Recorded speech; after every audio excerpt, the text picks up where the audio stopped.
it's my honor to introduce Max Chang, who has a very, very unique working experience. He had been working in Taiwan in a Continental Engineering Company corporation, and then he moved on to Macau. And then he also has a very interesting, which I would be very interested to hear about all about that. You actually study in one of the Hong Kong university, because everybody is very interested about that. In my age, I think it's too late to go to school, or I'm too lazy to go to school. But for you, you have a work full-time job and you go back to school. It must be some very time management skill, very good time management skill you can share with everybody. So please go ahead, and then we are all here with all ears to listen to your stories. Thanks, Vijay. Very pleasure, and it's my honor to stay here to share my experience or share what I have with everyone. Today I'm Max, just like Vijay already introduced to me. I'm Max. Before we start, first, Beth asked me what's the title I would like to put in my presentation or for my briefing. At first, I just thought, okay, we just go OTEA, Hong Kong sharing or something. But finally, I give this name, another day, another buck. It's a very important word in my career. Of course, you may probably more familiar with another day, another dollar. So that means it's kind of an attitude while I work in Hong Kong, or we say while I work in overseas. So that's me. I'm the chartered engineer, MIR engineering of Australia. I also registered for civil and structure, so I'm the civil and structure engineer. I'm also registered as NER, National Engineering Register under Engineering Australia. And then now I got my CIC BIN, CCBM license. That means I'm the certified BIM manager under CIC system. That means I can comply with ISO 16950 past 1192 to lead a BIM team or set a BIM project. And I was PMP. That is my first international license. So I think I got a little bit experience for project management. Make sure I can talk on the same page with my boss, with my team member. Like Vijay says, I'm still studying Hong Kong Hong Kong University. It's the part-time study. This program is only provided for part-time because they are only asked you got at least a 2 to 3 year experience. It's more kind of like an MBA program, but they are more in the engineering for information management. So I know integrated project delivery, everyone knows, or you're familiar in Canada and the US, you use this long time ago, but it's not a very common practice in Taiwan. So when I saw this one in Hong Kong, I think it's interesting, and my company, they are fully support me for this program. So I go back to school and to know what's this. I got my master degree and a bachelor degree in the National Central University. It's NCU's Taiwan University. So actually, I got my own education in Taiwan. I haven't got an overseas education except a very short time to be an exchange student in Japan. Now I'm the assistant manager, work in the Continental Engineering Corporation. Probably Continental Engineering Corporation you are not familiar, but if we say CEC, Taiwan High Speed Rail, it will make you more familiar with. I work in this company. So in my experience, after I graduate, like of course I have to go to my army service. Interesting, I go to the engineering department. And then I joined the Continental Engineering Corporation. At that time, I got a few offers, but I think I can be a good bridge engineer. And that is C9110 is a bridge project. So I joined the Continental. Stay about 1 year. The project is going to the end for bridge section. So they asked me, do you want to go to Macau, or you want to go to other Taiwan project, or you want to go to the technical division? This technical division is the technical department where I'm working for now. But it's okay. I think I'm not ready to go to this kind of division or go to other project. I have no interest in. At that time, I got the offer from TY Lin. So I joined the TY Lin. I still remember I'm the structure group 5. It's a spatial structure spatial department for the spatial structure. So we focused on like cable stay, extra dose. It's not a typical bridge or typical structure. After 3 to 4 years, one day I got a phone call from my ex-colleague.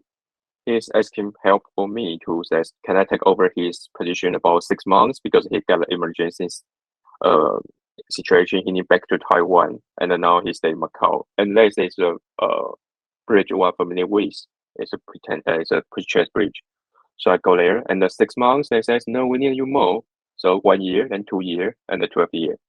During that time, I got my charter license, but once I finished my project, I got also Oricon offer in Australia. So I almost already fly to Australia for my next career. But at that time, Hong Kong office, they invite me. So I joined the Hong Kong office. Then we got a structural reorganization this year. They give me an offer. We would like to set a new section in Taiwan. Do you want to go back? At that time, I already got 2 offers, actually 3 in Hong Kong. Very interesting, but finally, I'm also surprised why I made a decision back to Taiwan. Oh, we can talk this on the next few slides. So this is a very principle my career background. So okay, so this slide is the first. I just try to divide very 3 topics. The first is your title. We mentioned I'm a charter. So I would like to share if you got a license in Hong Kong, what does it mean, and why I'm the engineering charter, but I work in Hong Kong. And the second is not seriously topic is don't take it so seriously. And there's the one is I got some suggestions as I should do a small comparison between Hong Kong and Taiwan. So I try to put a little bit more here, says what's the special in Hong Kong. Hope it's helpful. So yep, your title. Before we start, let us think one thing is, would you believe that people can drive the car very well, but without any driver license? This question is one of my ex-colleague Robin. He asked me. He says, so no matter where you are, no matter what's your next step, get a license and recognize it's your overseas project. It's always the first step for your overseas project. So that's what we do. So if you have a computer in front of you, you can try to type these words: CP engine, Hong Kong IEC engine on Google. What can you find? You will find a very interesting thing is you got some mutual recognition. Mouse. Yeah, I can show mouse. Mutual recognition agreement. So that means once you get a license, you can go to different country and they will recognize your professional background and recognize your professional license. For example, once you got a charter CP engine, normally you can get a Canada. You can work in Canada, Hong Kong, Japan, Iran, Korea, Malaysia, New Zealand, Singapore, South Africa, Sri Lanka, is in India, UK, and the USA. Of course, you may probably need a small interview, or you should get at least 1 year or 3 year experience there. But at least you don't need to get past the exam or something again. So I think what kind of behind your title is when you get this license, you can work in Hong Kong, and they won't try to challenge your background, your education background. You're obviously you don't have a Hong Kong local practice background. Because actually in Hong Kong, they are a multicultural city, and there are a lot of people that come from different city, different area, probably from Australia, from Singapore, Malaysia, India, Philippines, Canada, UK, a lot of UK guys. So normally it will make you work well and get your next job very easily once you got one license. So it's not only a title; it means you are a very good. You get a good expertise to run this if you are civil category or structure category. So that's your title. And the second one, in here, I think from my experience, probably not very special enough. So I would like to share one here. The first, of course, is me. I just between Hong Kong, Taiwan, these 2 locations. And another is Chang. Chang is my ex-colleague. He also worked in a Continental. So if you are trying to do research in the LinkedIn, you will find this guy. he's a British guy, and after he finished, he got a gap year to get a global traveling, and then he met his wife in Japan. Then they joined the Japan company and then moved to Hong Kong. Then they worked here more than 25 years. It's a very special experience. um, what I asked him says why you come here to Hong Kong. By the way, they got a very interesting family. They got a very beautiful daughter, Felicity, and also they get adopted kids in Hong Kong as Jason. So their family is a one UK guy, two UK, one UK, and plus one Irish lady and their daughter, and one adopted kids from mainland China. So it's very interesting family, and they just fly to here and stay there, start their new life. So it's kind of one type of the overseas types. And Robin is my mentor. It's also my very good one of my best friend. He gave me a lot of experience and helped me. He's my sponsor for the charter, so he helped me to get my license. And unfortunately, he passed away this May.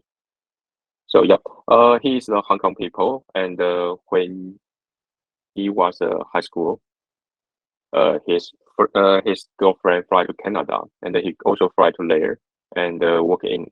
So he started in Manitoba, then start his overseas experience. He go to Middle East, US, India, and mainland China, and also work in our Taiwan High Speed Rail, and then married with a Taiwan lady. And of course, he stay in Canada a short term, and also back to Singapore, Malaysia, and the early China. It's 1890s China, so it's very interesting experience. I asked him one time, says, Robin, why you can just traveling around this company? Don't you afraid that you will lose your job next contract? Because he is a contract employee. That means every project he just signed a contract. Then when you finish your job, he get his contract bonus, then left this company. So he every time when he go to another place, that means he already changed one company and get a new contract. And Robin asked me, says, Max, which company you stay more than 3 years or 5 years? At that time, I said no. He said, no, that's fine. You can get your job next part. Always by contract, so don't take it easy, make yourself ready. So I'll touch their link in here. I will share this briefing after the presentation, so you can try to get their story more. But what I teach me is don't take it so seriously. There are 3 overseas types in this slide. I'm a very typical Taiwan employee. I start my works in Taiwan and fly to Macau as a contract employee. Then go to the Hong Kong as a local hire employee. And then I resign from Hong Kong office and join the Taipei office. They call transfer. But actually, I start on a new contract in Taiwan. And John, when he go to overseas, find a place he likes, and he stay there more than 25 years. And Robin, he's just go around the world, try everything what he is interested in. So when you stop, don't take it so serious. That's why so in Hong Kong, you can get a different people, different experience, different aspect when you do the overseas works. It's a very famous movie. I think it's around 10 years ago. So if you are a young engineer, probably you have no idea about this. But this movie actually is taken in our building. My office is in the Taikoo Place. It's in Quarry Bay. So this is on rooftop. It's a same video. So normally our first image to Hong Kong as a video is like a Tonglu One, Causeway Bay. And you can see like the Sky Tower, a very beautiful high restaurant or something. But actually there's more you can try to see here. Oh, right. So this is the Hong Kong basic information. You can get more in Wiki, but what I'm trying to highlight here is because Hong Kong area is 1,133. It's changed every day because they are trying to expand their land. And it's just almost 3% of Taiwan. It's about 4 times Taipei. So in here, it's population. Their population is about 7.5 million. It's about 1/3 Taiwan, and it's a 2.8 Taipei. So you can say it's a small city with this just 3 million people, but how many opportunity you can get? For research and market, you can say it's, on 2022, there are more than 100 billion Hong Kong dollars. That means about almost 30 billion US dollar. And this is only for government project, not including for the private building project. And also they have a very two big client is Airport Authority and the MTRC. So you can imagine in this small area, you can get more than probably 200 billion projects in these three islands. Image Taiwan, image Hong Kong. You can image it's a very good market. So they're looking for a lot of talent, different people, and a lot of main contractors around the world. Probably like you say, Voyage, Stimic, work for many weeks. They are also very interested and they a lot of get a lot of resources in this three small island. So this is a photo from MTR Expressway between Shenzhen and the Hong Kong Island. So this MTR's project. So what's the difference, or the first thing you will think is special or a little bit different what you saw in Taiwan? The first is a contract type. After 2016, Hong Kong they didn't run the GCC contract. They are trying to run by NEC contract. That means a new engineering contract by ECC. Now it's NEC4. The spread is gain share, pen share. They try to put the client and the main contractor and the consultant together with a partner relationship. So after NEC project, there's no more claim. That means you won't see any, probably less arbitration, but you can issue any claim during your project period. Instead of you can get a compensation event. That means you got some problem. You bring the consultant and the client in and discuss and try to find a solution. And so this is kind of compensation event. It's not the operation type. We finish one part and we'll try to get a bill to claim to our client. So it probably will be a little bit different what you saw and how you run a contract in Hong Kong. And the second is the ECI. We call it area engineering involvement. In Taiwan or in probably or traditional GCC contract is client give you their requirement and they will recruit some consultant to do the design, and after the design they will publish a tender, and first like a main contractor we will try to bid this project and follow joint by joint. So in Taiwan, you will hear one word very familiar is I follow a joint to do this. So if there are some mistake, it's not my mistake. But they try to invest in the ECI. I think ECI you will be very familiar with in Australia, Singapore, and Britain in the UK, because in Australia you will see a PPP, and in the PPP system they involve the ECI concept in this contract. So NEC project and the ECI concept is probably a little bit different when you join to the Hong Kong list market. You will feel a little bit different, and you will see a little bit different engineers you probably not so in Taiwan. But if you are working in the British system, UK system, you probably will familiar with this title. First is QS. You will always say we are finding QS. We are looking for a chartered QS. Go to get the QS, get something amount to you. We need one QS here. This QS means quality surveyor. It's not a land surveyor. It's probably they will help you to do the surveyor for a calculation. So QS is not what we are familiar in Taiwan system. In Hong Kong, in the project you will find a construction manager and the site agent. So construction manager is kind of the PM, project manager in Taiwan. But the site agent is like the chief director in Taiwan. So it's a little bit different, but when you saw a site agent, don't think he's really agent. He's a site agent, and he probably is a second big boss or the third big boss in one project. And in Hong Kong or in the UK system, they get very interesting. position. That's a technical manager. That's why I worked before there. They will send a technical manager to integrate, to read the drawing and help the people, the site engineer to understand how it works and help them to clarify the specification, issue the eye for eye. So it's more like a technical integrate management people. It's not really manager. It's more like a integrate management people. And also pre-contract team. In a Hong Kong constitution, there's not really what's law. So in here, they will use a lot of contract to define the relationship between you and between the two parties. So the pre-contract team is before the in-operation contract. In-operation contract normally run by will be supervised or run by commercial team.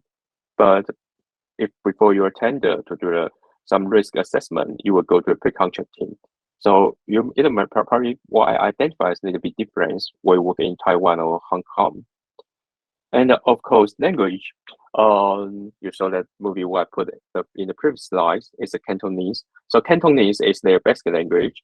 Normally they will use Cantonese for a daily conversation. And also English. They are currently over British UK, United Kingdom. So of course, English is also their native language. Most of them can speak very fluent English. So once you get a problem to use Cantonese for communication, English is also very work. Mandarin, after the back to Beijing system, there are more and more mainland China contractor that join Hong Kong. So Mandarin has become the major language in Hong Kong recently. But in Hong Kong, normally if we get a daily chat-in, we will all the typical communication, Cantonese and Mandarin is worked. But don't think you are in Taiwan you can speak very fluent Mandarin, because the terms they use in China and in Hong Kong and Taiwan is totally different. For example, concrete. In here we call 混凝土. In Hong Kong they call 60, 石屎. In mainland China they call, I forgot what they call it, and another words. So don't think you are talking on the same page. So normally when we do the professional meetings, we will go back to English because it's a multicultural city. So you will work with a lot of people from different cities. English is what we use in a technical meeting. If you want to go to in Hong Kong, how to get your first job, if you already got a 3 to 5 years experience, or you already got your license, I think at least something you may probably familiar. Forgot the OBA ROP and AECOM is all around the world.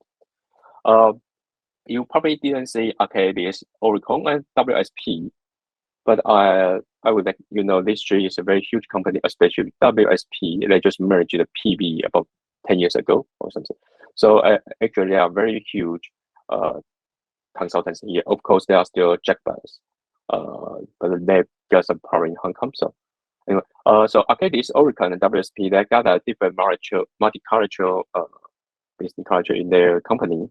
So they got a lot of Western people and also Asia people from Singapore, Malaysia, and I know few Taiwan colleagues working in Arcadis and Oracle. So if you are trying to work in a consultant, you can go to their website and send your CV. They are keen to get a lot of new people join their team. And also WSP, they are huge. In there, you can learn a lot of different systems and very interesting things. Of course, MyHa, and some small consultant like SICK, you may probably hear in Hong Kong, or Tony G and partners, but you can try to do research in the consultancy in Hong Kong. So in Hong Kong, there are a lot of contractors, but most of all now is, I will show you a list. So if you are going to the DE, their development bureau, you will see in a different category. So normally, Group A is a very small consultant, and Group B is the middle-sized consultant, but they would probably to use the local people or what is it. But if you are interested in the work in the overseas contract, you can go to a Group C. You can see, and here you can see a lot of interesting things. If you go to the first few, most is China system, China Civil, China Geo, China Harbor, and the Chunwo, and the China Overseas, China Railway. So if you are trying to get a project, you got some LinkedIn or recruitment headhunter there saying, do you want to join this company? you can go to this website and try to find what's their major business. So for example, this is a gamer, and you can see here is Continental. You can see there's Continental is here. And the Leighton Construction Asia, and the Paul Y. So this is a gamer. They are a local company, the hugest local company contractor in Hong Kong. They get very successful. You probably heard Taigu. This is all their sister business. And the Leighton is a sister company of CPV, and their mother company is the CIMIC. If you are working in this industry, you will know CIMIC is one of the largest construction group that around the world, everywhere from Middle East to Philippines to South Africa to Australia. So Leighton and the CPV is their Asia company. But if you join their company, I think you have the opportunity to get this at the first step and jump to a different country. I know few friends, they start their jobs from Leighton, and then now they go to the CIMIC, working in the Middle East, or go to the CPV and the CIMIC back to Australia. And the Jagaj, you hear is worth 80% turnover they are finished by Jagaj by 1990s. And they are also the Voyage, Australia Voyage group, one of them. Voyage is also the very, very huge contractor company. You can do research for these three names. And if you try to get you don't want to go join the consultant or the main contractor, you can join. There are two clients, and it's not a typical government, so you don't need to pass a lot of exam and try to be a permanent resident before you join them. So the first one is Airport Authority. It's like our Taoyuan airport company, but they are really company, and they got a very good fund to build in and develop their Airport Authority project. And then the second one is MTR. When you go to the Hong Kong, definitely you will always amazing for the railway system. And MTR, Major Transport Rail company, MTRC, as the company that run this one, they got a very huge team to run a new project, to do the maintenance. So these two probably you could be interested, and they get their website. You can just submit your CV and try to contact people if you know in these two companies. You could get very good opportunity to join these two companies. And of course, in Hong Kong, there is no 111 or 104. It's a CP Jobs or Jobs DB. So you can search, go to the CP Jobs, this website, and the Jobs DB to get your new job. Of course, LinkedIn is always your good friend. And if you are a student, you should go to the Hong Kong IE one here. Excuse me, Max, just a quick question, because I know there's a wonderful information that with any young engineer, including me, I always wanted to work in Hong Kong, could be start with. So is there a requirement for the citizenship to apply those jobs? Actually, not really. You can no. If you got the job, they will give you the working visa. So don't worry about the jobs. How difficult is that? Like, it's like, they think you're qualified, and they will do all the paperwork for you and all the documents they're going to provide, and then you will get it like 1, 2, 3. Normally, if you are saying apply the Airport Authority or MTR, it's not difficult because they just like our CPC or China Telecom. Normally, when they submit the working visa, it's very easy, and the difficult is not depends on you. Normally, it depends on the company. So how the company they will be got their reputation or their resources in Hong Kong. It depends how you difficult to get your working visa. For the 5 years you've been working in Hong Kong, did you ever see anyone, like, let's say from Taiwan, and ever just have a Taiwanese education, and then they actually landed in Hong Kong for a good starting job or any, like advanced job? Did you ever meet any other Taiwanese engineer? I think I meet a lot. But not a lot of for civil engineer for this industry. Most of it is finance. But in recently, I at least I think more than six people, they just come from Taiwan and without any education in the Hong Kong or overseas, and join the Hong Kong market. But normally they already get their offer. So once, I think it is a very typical idea is once you try to get there are two ways. Once you got your working visa, so they will get their job first. And Hong Kong, for now, they are welcome to work. They are still welcome to overseas employee. So I think for now, if you already get an offer, in a list in this slide, I don't think it will be difficult to get a working visa in Hong Kong. And another thing I'm really interested to know, I know the pay scale for civil engineer is always not on the top notch, but we all know Hong Kong is the most expensive city in the world. So regarding the pay scale to live in Hong Kong, for any young engineer from Taiwan, would that be enough, or to be a civil engineer as the starting job to work in there, or it's going to be a little difficult for them to survive? Interesting question. Okay. Let's try to put it this way. I'm not pretty sure all the market, but for me, I can get a share example. The first is about one of my colleagues. He's also come from Taiwan, and he studied in Hong Kong U, no, not Hong Kong San U, for his master degree. And the first job we pay him is around I think 22K Hong Kong dollar. So normally the graduate or the trainee, the graduate from school in Hong Kong, their salary is about 12K to 16K Hong Kong dollar. So that means it's a very typical job.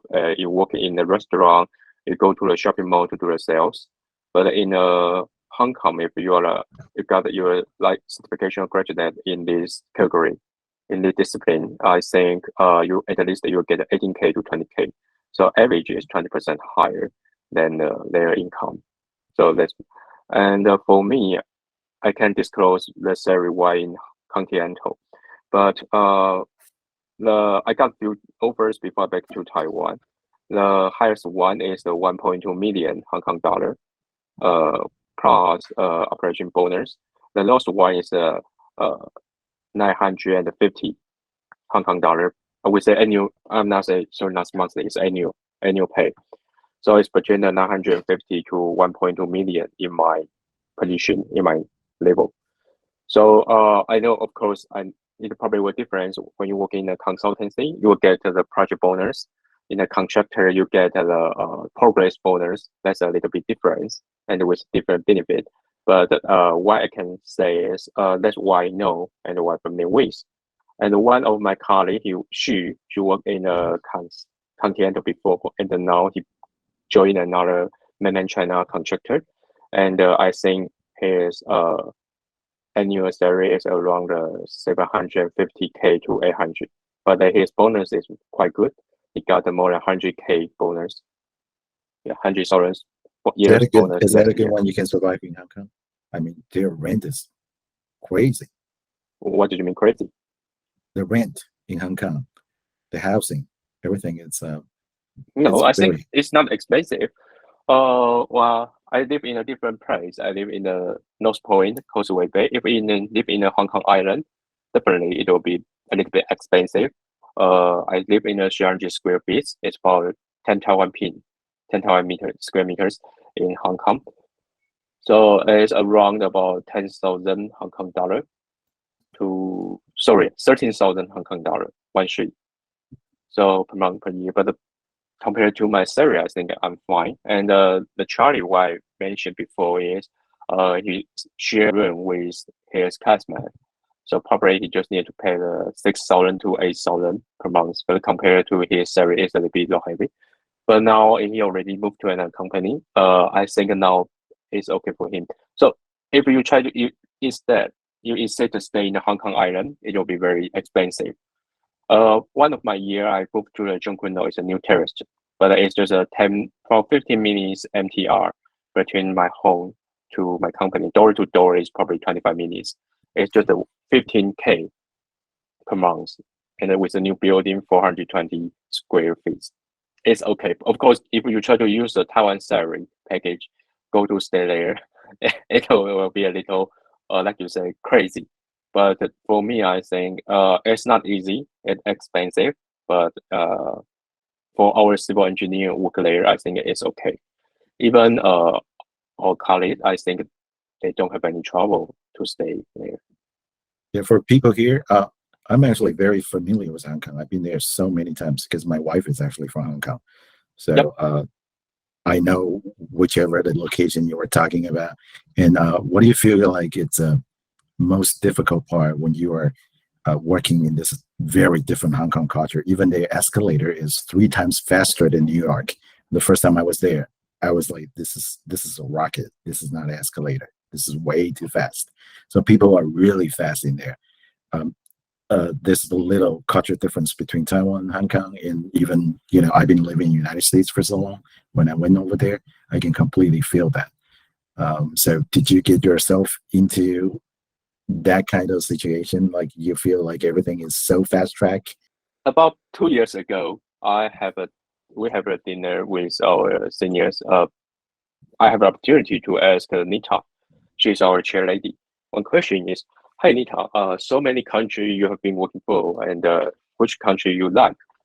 And Nita asked me, says, "Max, don't compare price you stay or something. You don't will make it more difficult. In Hong Kong, probably it's more good for working to update yourself. In Thailand, I think it's very good country for take a holiday, take a vacation. In Taiwan, I enjoy there. It's my hometown, so I can stay there. So every country, every place, you can probably find something good, something you are not familiar with. So for me, for your questions, I would like to use the same concept as, yeah, in Hong Kong, a little bit different in Taiwan, especially the way what they are trying to do. But I think it's okay. What I mean is okay is it's just part of your life. So that is also why I try to put in my title. It's just one day, $1, another day, another dollar. So don't think you are taking adventure or making yourself it's great. Oh, I'm going to another place. I'm trying to do a difference with there. No, you should go there. Even in Taiwan, when you move from the Kaohsiung to Taipei, it will be different. Different culture, different way, different working rate. Even in Taipei, you move from one company to another company, you will get a different cultural idea. Even in all continental, when you move one department to another department, the culture, the working style will be totally different. So I think that we don't need to emphasize this different. You just take it, enjoy that. If you don't like it, you can just leave or try that way. That is my opinion. Thanks for the wonderful presentation and all your detailed answers. Now it's open for everybody to see if you have any questions. Oh, here's one question we come in. Bing Chang Wu is asking how QS in Hong Kong gets the collaborations with the work partners in construction industry. Are they construction designer and architect or the structure engineers? It's very interesting. Actually, QS is everywhere. Compared to a structural engineer or a design engineer, QS is everywhere. Normally, there are different types. There are some QS company. So, for example, we are the main contractor. We'll recruit them to the company and to be our consultant, help us to finish one job. It's one way, so you can stay in the QS company. And then another is we will have our in-house QS. So once you will probably work in a site that you will support their project management team. But if you are in the headquarters, normally you will stay with us. We are the pre-contract team to do a tender, to do a risk assessment, to review the drawing. But if you are in a consultant, normally you will work in the estimation team. But no matter in which company, they all need a QS. So if you are a QS, I think you will find a very interesting and exciting career in Hong Kong, in any UK citizen company. They all rely on the QS, help them to finish drawing review and get the works. But now there are more and more to use the BIM technology to work with them because in the BIM concept, they are 3D, 4D, and 5D. So there are more and more QS. They got a 5D skill in BIM. So I think it's a little bit different change compared to the past few years. Oh, thanks for the answer. We have a second question coming. It's from Guangyuan. Okay, what's the qualification to take chartered professional engineer? How many years of experience do you need? Is it very difficult? Do you need to be a citizen of Hong Kong? That's what I'm trying to say. Next slide, because I know there's a time limitation, but you can go to the Hong Kong IE. If you are a student, you are a new joiner, you can go to the Chang Scheme A. But if you already graduate more than 3 years in I know if you just got a bachelor degree, it's 6 years after you graduate. If you got a master degree, it's 2 to 3 years, depends on. And remember, Australia is 2 years, Hong Kong IE is 3 years. I'm not sure it's changed or not, but at least you need 2 to 3 years after your master degree. And your school should get a Washington code or Sydney code. They will recognize your education expertise. I think did I answer your question? Yeah, part of it. And is it hard? And do you need to be a citizen? No need. It's total difference. So when I start my charter for Australia, I'm not a citizen there. Oh, you say you have a charter for Australia, it's not for Hong Kong. No, I got a charter from Australia because Robin, he is the payroll charter in Australia, so he become my sponsor. He signed my charter application for me. But can you use a license in Hong Kong? Yes, we do.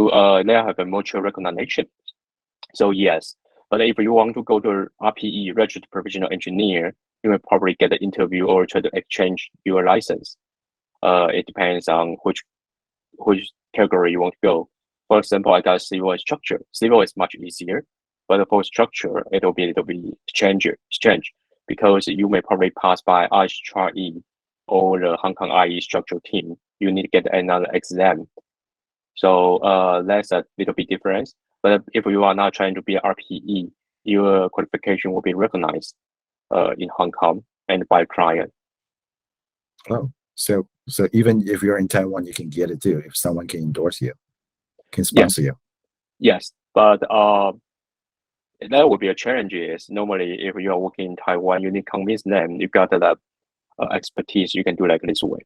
For example, if you are working in the CTCI and you got the Middle East project experience, they will recognize this one. But Taiwan is not really. You can go to by the professional engineer and go to APAC. It's also another way. Ming Hong, it's your turn. Do you have any question? Yes, thanks, Max. Thanks, Vincent. Sorry, I'm in the car during the travel, so not easy for me to type in the chat box. My question is, may I ask what's the meaning you say sponsor to become a chartered engineer in Australia? I think the sponsor is the when I apply the license, they will ask the signature from the people that are the charter or the recognized charter or the same qualification, severe qualification. So the sponsor, what I mean is like this way: you need to find a charter or payroll charter to sign to recognize your like a CV, your expertise, and all your documents. So it's like a peer sponsorship. Do you mean that's that kind of referral? Because when I apply chartered here, I pointed another two just at the final stage before I submit. They are just so you don't need to be a payroll charter. You just a charter with 2 years is okay. They will review even the professor is also acceptable. Europe HK office also won many projects, particularly railroad planning project outside of Hong Kong. I wonder how's the evaluation in Hong Kong? So if you work overseas or return back to Asia, Hong Kong and Singapore are always compared in career-wise. So could you share your experience in engineering section? What is the advantage of Hong Kong? Actually, Chungwei, I can't answer these two questions. First is normally OVA Rob is our client or our subcon. So I didn't attach or just a lot of contract outside of Hong Kong, but in Hong Kong they are the biggest consultant in Hong Kong. So yep, and normally they are also a joint company. We say there are some AA in Hong Kong. They are also joking is in consultant you go through a AA. That means ACOM and AROB.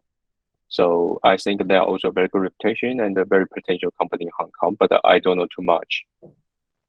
And oh, sorry. So should I keep answer? Go ahead. He left the meeting. That's fine. The second question is if go overseas or return to Asia, Hong Kong and Singapore are always compared. I didn't stay in Singapore before, so I think I didn't.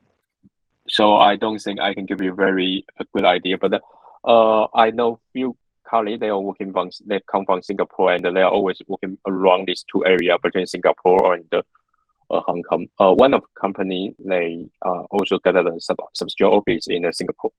So I think you can take a Singapore, Hong Kong, Malaysia as one market. It's probably worked because if they got a company in Singapore and Hong Kong, and then they will try to exchange or share resources between these two areas. But for me, I didn't work in Singapore before, so I can answer this question. Sorry for that. So that's usually, I think we open this for a chit-chatting time. So everybody, any questions? You can speak any language you prefer. I think as usual, this is open for everybody to chit-chat, and whoever is driving, just be concentrated. Whoever is free now, I know it's like 11 o'clock in Taiwan. It's almost noon in Taiwan, but it's wide open for chat. Any question with the Max? So first of all, we got to thank him for spending this wonderful 1 hour with us and let us know more about what he's doing in Hong Kong, which is a very unique experience. I guess we might have a whole bunch of engineers in the other countries, but I bet there's a very few, even it's probably the closest city you can get outside of Taiwan to work for, and such a wonderful experience.